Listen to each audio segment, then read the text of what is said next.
कृष्णा नदीच्या पाणी पातळीत घट झाली, त्यामुळे अमरधाम स्मशानभूमीतील पाणी देखील हटले, पण पुरामुळे स्मशानभूमीत गाळ साचला होता।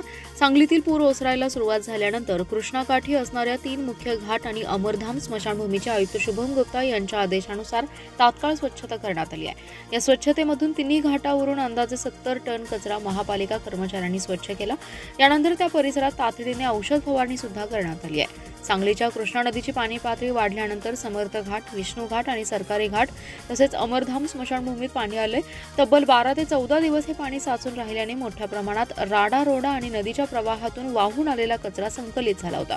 कृष्णा नदीची पाणी पातळी कमी येताच महापालिकेचे आयुक्त शुभम गुप्ता, अतिरिक्त आयुक्त रविकांत अडसूळ, उपायुक्त वैभव साबळे, शिल्पा दरेकर यांच्या मार्गदर्शनाखाली आरोग्य अधिकारी डॉक्टर रवींद्र ताटे, वरिष्ठ स्वच्छता निरीक्षक युनुस बारगेर यांच्यासह स्वच्छता निरीक्षक आणि 200 कर्मचाऱ्यांच्या माध्यमातून तिन्ही घाट आणि अमरधाम स्मशानभूमीची स्वच्छता करण्यात आली आहे।